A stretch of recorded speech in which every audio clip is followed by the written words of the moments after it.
Bonjour, avec l'aide de Dieu, nous allons étudier la troisième partie de l'introduction du Rambam et finir donc l'introduction du Rambam.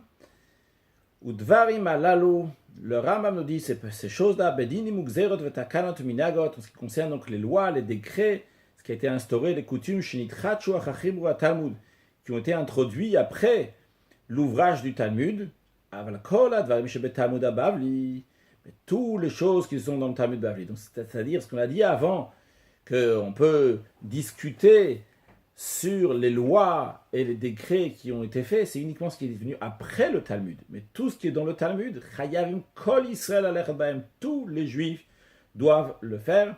Fait Kofin Kol Irvair, on oblige toute ville, Chol Medinam Dina, tout pays, c'est les tribunaux et les gens qui sont dans tous les pays, dans toutes les villes, Linog Bechol Aminagot Shenagu Chachamim, de se comporter dans toutes les coutumes que les sages se sont comportés chez le Talmud à l'époque du Talmud, et de faire les décrets qui sont dans le Talmud, et d'aller d'après ce qu'ils ont instauré. Pourquoi? Puisque toutes les choses qui sont dans le Talmud, tous les Juifs ont été d'accord sur cela,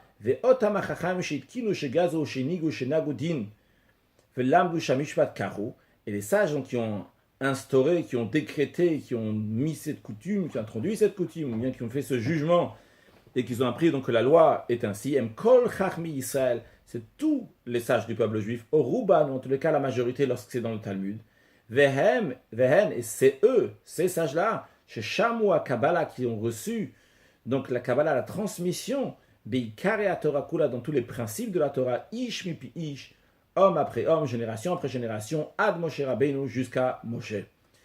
Kol hachacham shamdu acha chibura Talmud. Maintenant, tous les sages qui sont venus après que l'ouvrage du Talmud, ou va nouveau, et ils ont médité sur ça, ils ont approfondi sur le Talmud, ils ont été mis de bonne haine, veyatsalem shem bechormatam, et ils ont eu une renommée de leur sagesse, de leur connaissance. Emanikaim Geonim, ils sont appelés donc au pluriel, c'est les Geonim. Au singulier, c'est un Gaon. Vechol Eloi Geonim, She'amdu Beret Israël, ou Beret Shinar, ou Bisfarad, ou Betzarfat. Tous ces Geonim qui étaient pas seulement en terre d'Israël, mais aussi à Bavel, à Babylone, en Espagne ou en France. Limdu Derech Talmud. Ils ont enseigné la manière d'étudier le Talmud. Veotsi Ulaor Talumotav.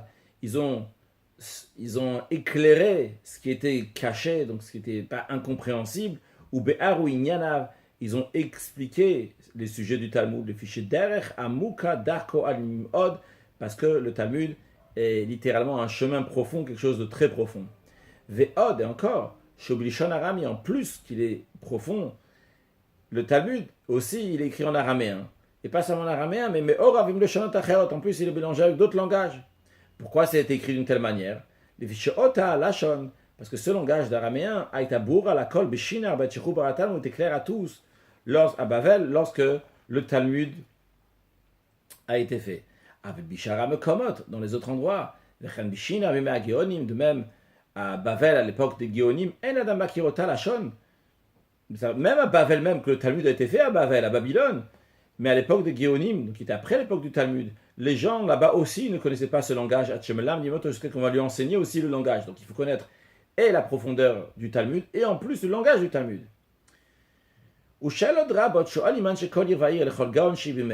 Beaucoup de questions demandaient les gens de la ville, à chaque Gaon, donc le singulier de Géonim qui était à leur époque, le Fareshlem Dvarim Kashem Shebe Talmud, pour leur expliquer les choses difficiles qui sont dans le Talmud. Et il leur répondait en fonction de leur sagesse, en fonction de leur compréhension, en fonction de ce qu'ils savaient. Et les gens qui demandaient, après avoir reçu la réponse, mais kaptimatshuot, ils rassemblaient les réponses. Aussi même sfarim, ils en faisaient des livres, les havin même, pour comprendre de ces livres, donc les réponses qu'ils ont reçues des Géonim. Encore une chose, gam chibua Géonim shebechol dovador chiburim lever Talmud. En plus de ce que les gens recevaient des Géonim, qu'ils écrivaient, qu'ils faisaient des livres, mais en plus de ça, les Géonim eux-mêmes, dans chaque génération, faisaient des ouvrages pour expliquer le Talmud. Certains des Géonim ont expliqué uniquement certaines lois, ou même certains qui ont expliqué certains chapitres qui étaient difficiles à leur époque, ou même Mishipiresh Masertot ou Zdarim, certains qui ont expliqué même des traités, et même des Zdarim. Zdarim, donc il y a 6 Sidre Mishnah, donc 6 parties générales, donc la Mishnah elle est partagée, donc le Talmud aussi, donc certains ont pas expliqué donc certains Zdarim, certains juste un Maser, selon un certain sujet. Ve'od, encore. Chibou halachot psukot, en plus de ça, donc ils expliquaient le Talmud, ils ont aussi écrit, donc ils ont fait des ouvrages dans lesquels il y a des lois tranchées, be'inyan asur va'mutar, ce qui est interdit, ce qui est permis, ve'achaya ve'apatu, ce qui est celui qui est coupable, celui qui n'est pas coupable, bidvarim shachat srichalaim, dans les choses donc que le moment en avait besoin, ce qui avait besoin de ces halachot, de ces lois. Pourquoi? Que ça soit proche de la connaissance de celui qui ne veut pas descendre dans la profondeur du Talmud, mais qu'au moins il a la loi, le concret qui en ressort de tout le Talmud. Vezoim lechet Hashem, littéralement c'est un travail divin, c'est une œuvre avec l'aide de Dieu, chez Asuba Kol Gonei Israël, qui ont fait tous les Géonim du peuple juif. Donc, encore une fois qu'on parle des Géonim, on parle de l'époque des Géonim. Miyom Shechubar Talmud, depuis que le Talmud a été fait, Ve'adzmanze, jusqu'à cette époque-là. Donc, ça, depuis que le Talmud a été fait, donc à la fin de l'époque du Talmud, à la fin de l'époque de ceux qui ont écrit le Talmud, après l'époque de Ravashi et Ravina, jusqu'à cette époque-là, le Rambam dit donc jusqu'à cette époque à lui, du Rambam de Maïmonide, c'est quelle année? Chez Shana Shminit, c'est la 8e année, après 1100 ans, c'est-à-dire 1108 ans après la destruction du temple. On avait déjà dit dans le premier cours, dans la première partie de l'introduction, que la destruction du temple c'était le 68e année de l'ère vulgaire. On est en 2018 actuellement. Donc aujourd'hui, quand on est en train de donner ce cours, donc c'était il y a 1950 ans de cela. Juste à noter que d'après le Rambam, d'après Maïmonide, la destruction du temple n'était pas dans l'année 68, c'était dans l'année 69. Donc ce qui en ressort, donc quand le Rambam il est en train d'écrire ça, c'était en 1177. Dans certains livres, il y a écrit ici la date en hébreu. Donc que vehi shnat arbat alafimut shamot u shloshim vashav lebriata olam, donc ce qui correspond à l'année 4937 depuis la création du monde.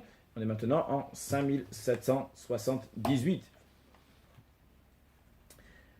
Le Rambam continue à dire, au Basbanazé, dans cette époque-là, donc l'époque du Rambam, takfu tsarot yeterot, se sont succédés encore plus les souffrances, vedar kasha et akol, le temps, les besoins, les soucis, le tracas de la journée, de tous les jours, ne laissent plus le temps à tout le monde.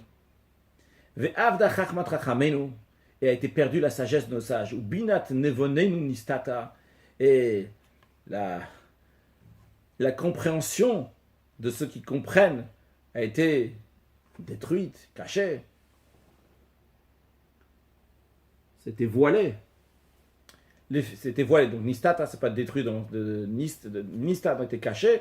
Les fichas, c'est pour cela. Otana pirushim va'alachot va'tshuvot. C'est pour ça qu'on les commentaires, les lois, les réponses, Shechibua Geonim, donc ont écrit des ouvrages dans les Geonim. Virao shem dvarim mevoarim. À leur époque, c'était des choses qui étaient claires à l'époque des Geonim. Ils ont fait que développer le Talmud. Mais le Rambam dit, ce qu'ils ont écrit, ce qui était après le Talmud, que pour leur époque c'était clair, de nos jours, dites Kachou Biyamenu, de nos jours, ça aussi c'est difficile. Et il n'y a personne qui comprend comme il faut. Elle a mis seulement quelques personnes qui comprennent ce que les Géonim vont lui dire. N'en parlons pas du Talmud lui-même, que ce soit le Bavli, le Talmud de Babylone, celui de Yerushalmi, celui de Yerushalayim, Vesifra, Vatoseftot. Donc, comme on a dit, donc, les livres que Rav il a écrits, ou bien le Toseftot, donc qui ont été écrits par Rabbi Chia, et donc, qui étaient là pour expliquer, et pour les comprendre, il y a besoin d'un esprit large, une âme intelligente, et beaucoup de temps. Après seulement, il va dans même on va savoir c'est quoi le vrai chemin, ce qui est interdit, ce qui est permis, ou Shardina Torah et les restes des lois de la Torah, comment elles sont. Alors, c'est la raison pour laquelle le Rambam nous dit maintenant quelle est la nécessité de son livre, le Mishneh Torah. Vu que le Talmud, c'est dur à comprendre, déjà à l'époque des Géonim, et depuis l'époque des Géonim, c'est passé encore des années, ils ont écrit des livres, mais leurs livres aussi, des Géonim, on ne les comprend plus. C'est pour cela, Na'arti Chotni. Littéralement, c'est j'ai secoué le coin de mes vêtements. C'est symbolise lorsque quelqu'un il prend une décision de prendre les choses en main. Donc, le Rambam me dit, donc j'ai pris les choses en main. Ani moi, Moshe, Donc le Ram, son nom c'est Moshe Berabi, fils de Rabbi Maimon, Hasfaradi, le Sfarad. Venishanti ala Tsur Baruchu.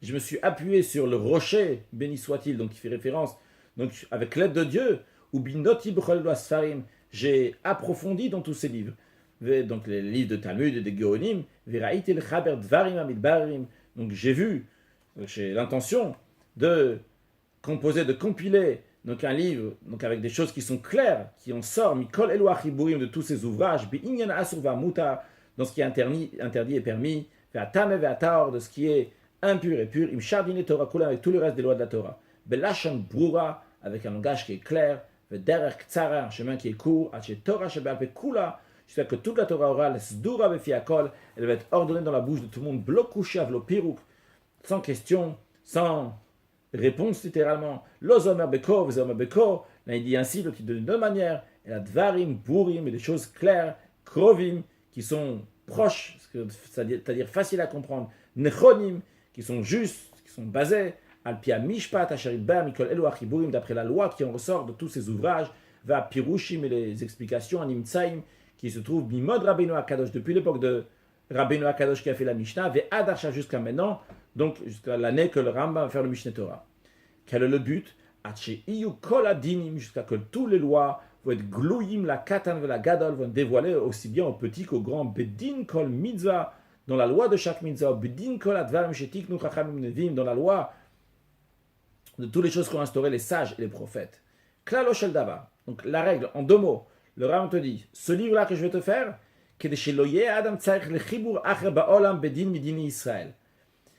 celui qui va prendre ce livre-là, il n'aura pas besoin d'un autre ouvrage qui existe au monde pour les lois du peuple juif. Et là, cet ouvrage-là que je vais faire, va recueillir la Torah orale kula en entier.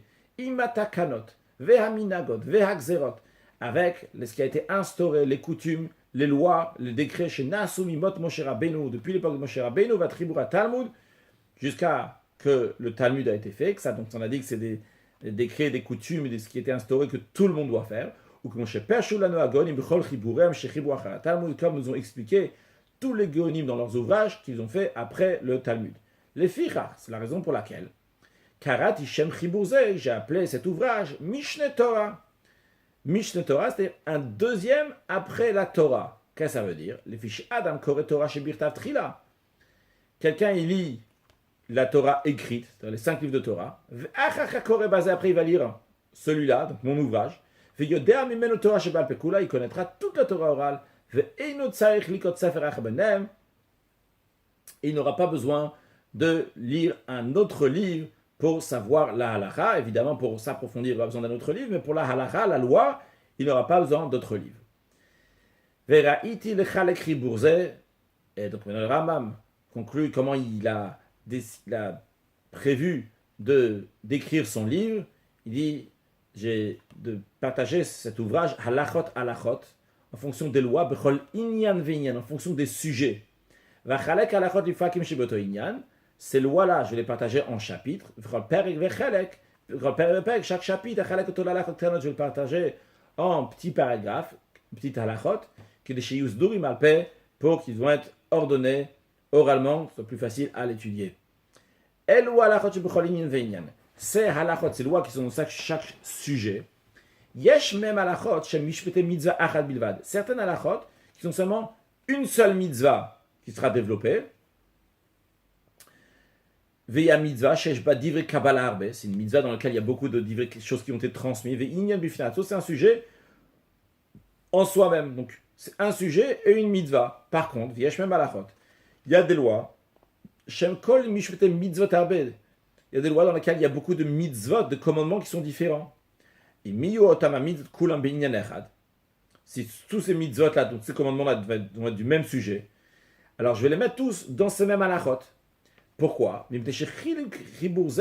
La manière comment je vais partager cet ouvrage, où les filles à inyanim, c'est en fonction donc des sujets. L'eau les filles minyana mitzvot, pas en fonction des comptes de mitzvot, combien de mitzvot, tel mitzvah, en fonction du sujet. S'il y a un sujet qui englobe plusieurs choses, bien je vais les mettre ensemble, comme la Korebo, comme ça, on va voir celui qui va lire. Par exemple, pour expliquer ce que le Ram me dit ici, Par exemple, la loi de Tchouva, donc c'est une mitzvah, et il y a des halachot, des lois uniquement pour la mitzvah de Tchouva. Le inyan de Tchouva, ça correspond, c'est un sujet, c'est une mitzvah. Par contre, dans les lois de Avodazara, l'idolâtrie, le Ram ramène plein de mitzvot, il y a environ une cinquantaine qui vont être développés là-bas, parce que tous, ils rentrent dans le même inyan, dans le même sujet de Avodazara, bien que c'est différentes mitzvot. Au minyan mitzvot shel Torah nogat le Torot, le Ram conclut que les mitzvot de la Torah, donc, qui sont là pour toutes les générations à venir, shesh me'ot ou shlosh asem mitzvot, il y en a 613, me'em mitzvot aseh, certaines sont des mitzvot positives, matay mishmona verbaim, il y en a 248, simanaim, un signe pour s'en rappeler, donc c'est minyan evarav shel Adam, c'est les membres de l'homme qui sont en 248 membres, ou même mitzvot aseh, et les commandements négatifs, shloshmot, chamesh veshishim, il y en a 365, simanaim, leur signe pour s'en rappeler, c'est minyan yemeshne achama, donc c'est le jour du soleil, le cycle du soleil, le soleil, pour que le soleil revienne à sa place, ça met 365 jours, ça correspond donc aux 365 mitzvot négatives. Donc un sujet de Chassidut, c'est expliqué dans ce qu'on a appris aujourd'hui, que le Talmud a été écrit en araméen, avec d'autres langues, mais en araméen. Pourquoi le Talmud a été écrit en araméen et pas en autre langue? Le Admour Azaken explique dans Torah Or que lorsque le peuple juif est parti en exil, alors il y a deux choses à faire. Il y a élever l'endroit dans lequel on se trouve. Donc faire une dira betartonim, une demeure à Dieu ici-bas. Ça c'est partout où on se trouve, on doit élever la matière. Mais il y a aussi élever la langue de l'endroit dans lequel on se trouve. Et ça, c'est en étudiant la Torah avec la langue de l'endroit où on se trouve. Par cela, on élève aussi cette langue. Et donc c'est la raison pour laquelle il explique que le Talmud a été écrit en araméen, justement pour élever cette langue aussi, qu'elle va s'élever en langue de Torah. Excellente journée.